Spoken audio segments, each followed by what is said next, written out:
Okay, next is the biological treatment. So main agent of biological treatment is the microorganism. So ingat, bila kita dalam biological treatment or secondary treatment, it must involve microorganism. Kalau tak ada involve microorganism, kita tak boleh panggil dia sebagai biological treatment. It might be the physical or chemical.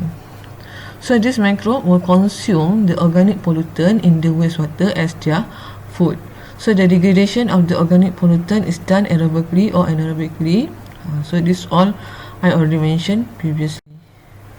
Okay, this you already learn, right? So the bacteria growth requirement ataupun faktor yang mempengaruhi bacteria growth. So kita ada terminal electron acceptor, macronutrient, micronutrient dan environment. Dia ni pun dah belajar. So bacteria growth in pure culture kita ada lag phase, log phase, stationary phase and dead phase. Sometimes accelerate growth phase ni kena letak, tapi yang biasa kita belajar hanya ada 4 ni lah. So lag phase ni maksudnya dia baru, the bacteria baru nak bersesuaian dengan kehidupan di dalam wastewater treatment tu. Dia baru nak sesuaikan diri. And then log phase ni dia cukup makan, dia cukup energi dia semua cukup, dia membiak dengan banyaknya, dia hidup dengan amanah.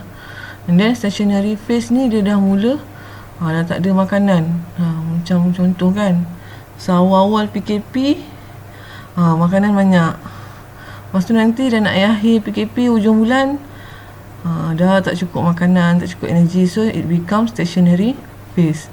And lastly it will become the dead phase. Tak adalah sampai mati kan akhir PKP ni. So dead phase maksudnya dia dah tak ada, dah tak boleh nak hidup lah. Bakteria tu dah mati. So bila bakteria tu mati, ada guna ke di dalam wastewater treatment tu? Dia tak ada guna, tak ada function. So it will become the sludge. Secondary treatment, so kita akan cover suspended growth dan juga attached growth.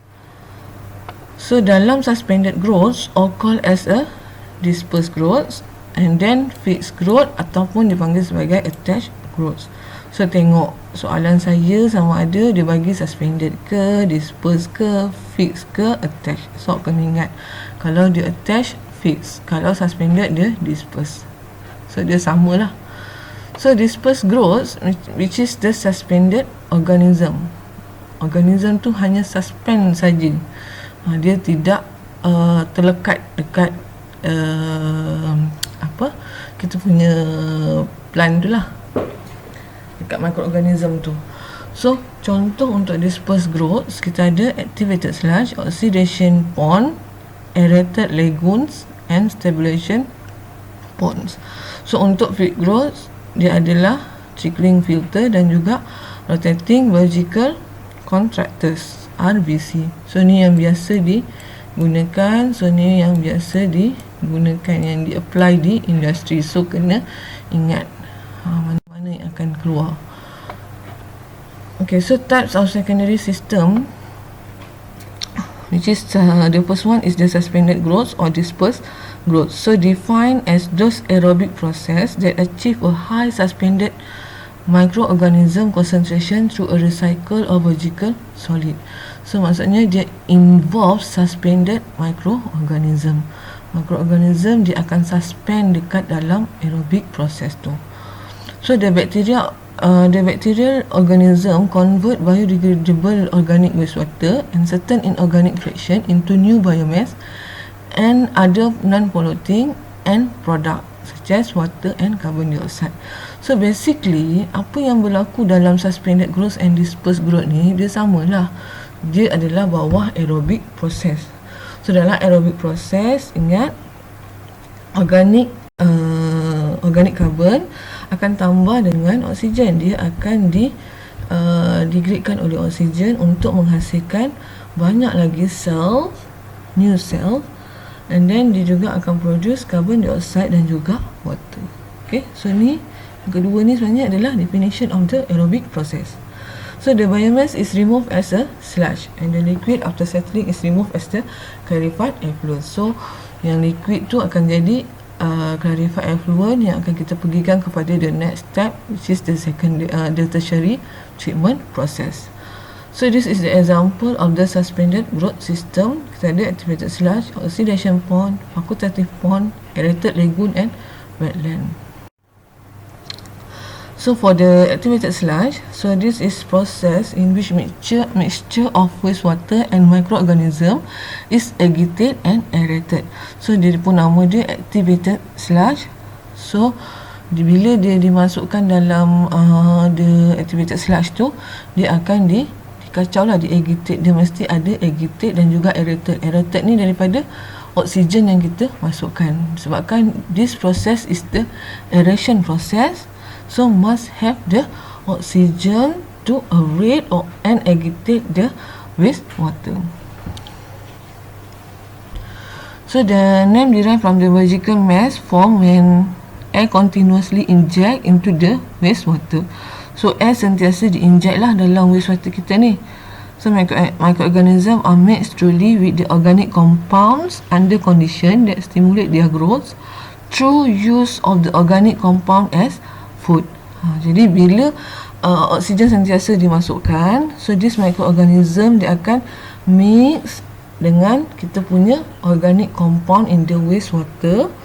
Lepas tu ada oksigen, so microorganism akan degrade the organic compound and then use this organic compound as a food and energy. And then it will convert with the presence of the oxygen, this organic compound will be converted into the new cell, carbon dioxide and H2O.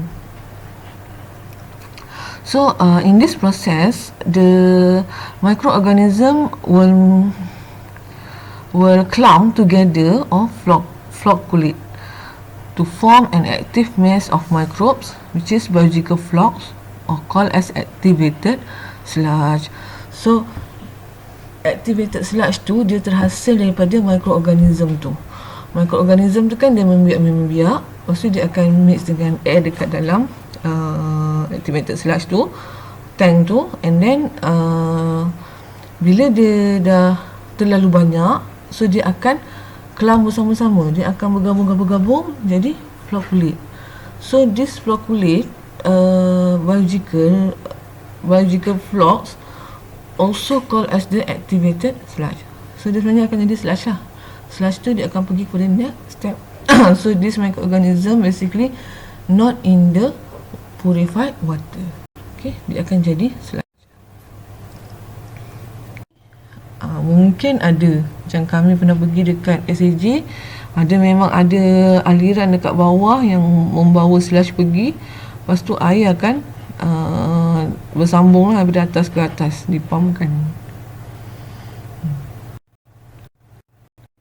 Okay, next is the oxidation of pond.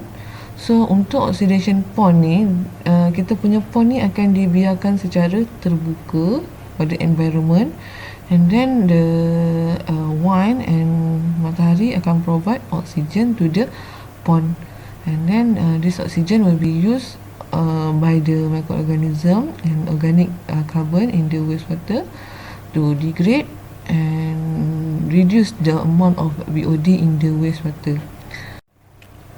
So basically in the oxidation dish is an extended aeration activated sludge process. So dia disambunglah selepas proses activated sludge, so dia akan melalui proses oxidation dish.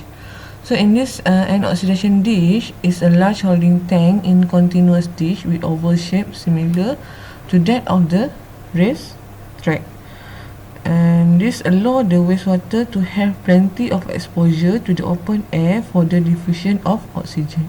So dia memang menggunakan open air system to diffuse the oxygen. Okay, open air for oxygen. So after the treatment, the wastewater is pumped to a secondary settling tank where the sludge and water are allowed to separate. So basically for the activated sludge and the oxidation dish, it needs the next equipment, which is a clarifier, to separate between the water, purified water, and also the sludge. So this is the figure for the oxidation bond, and then the oxygen, this is the oxygen came from the natural sources, which is from the sunlight, and then this is the wastewater, and then from the this bacteria will react with the oxygen, and then will produce the new cells and carbon dioxide and water lah. So this carbon dioxide will give to the algae in the pond, and it will recycle, which is to produce the new cells and oxygen, and again go to the bacteria. The oxygen will go to the bacteria, and the bacteria will produce carbon dioxide. So basically the starting of the oxygen is produced from the sunlight from the environment. Okay, this is the example of the oxidation pond also. Macam tadi, dia just pond yang di dish, dia tak ada macam sistem macam ni lah. Kalau macam ni, dia macam ada sistem lah. Sometimes yang macam ni, dia tak memerlukan clarifier. Dekat bawah mungkin dia ada sistem yang boleh separatekan antara purified water dan juga sludge untuk oxidation pond. It's still same, it need the oxygen supplies. Okay, next is the facultative pond. So this facultative pond basically involve anaerobic and aerobic system. So aerobic maknanya yang belah atas, yang dapatkan oksigen daripada sunlight. Kalau anaerobic, dia yang terlalu dalam dan dia tidak ada oksigen. So fakultatif dia berada di tengah-tengah. So this facultative pond use the most to treat municipal wastewater. So kebiasaannya adalah untuk municipal wastewater, and then untuk anaerobic part, it is around 4 to 6 feet depth, and untuk yang atas adalah around 1 to 2 feet of the top. So yang atas tu dipanggil sebagai aerobic, dan yang bawah dipanggil sebagai anaerobic. Macam ni lah. So yang atas ni ada oksigen, yang bawah tak ada oksigen. So fakultatif dia berada di tengah-tengah lah. Macam tu. Okay, next is the aerated lagoon. So when it's involved aerated, so there are mechanical aerator. So this mechanical aerator will produce oxygen, and this oxygen will react with the aerobic bacteria and degrade the organic contaminant in the wastewater to reduce the BOD in the purified water. Okay, next. Okay, this is the explanation for the aerated lagoon. So aerobic pond oxygen is present throughout the pond, and all the biological activity is aerobic decomposition.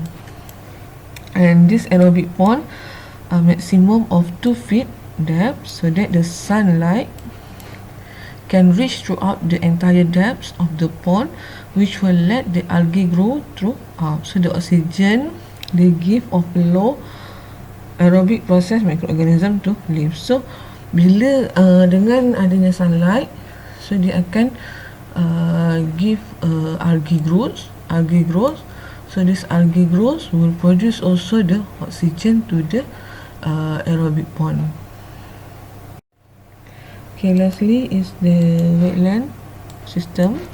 So wetland system is basically for the low strength of wastewater, and then the water will remove to the lake.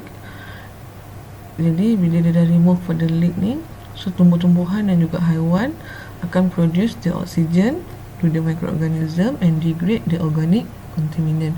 So basically dia memang perlukan the very very low strength of wastewater supaya tidak memberi efek kepada groundwater contamination lah.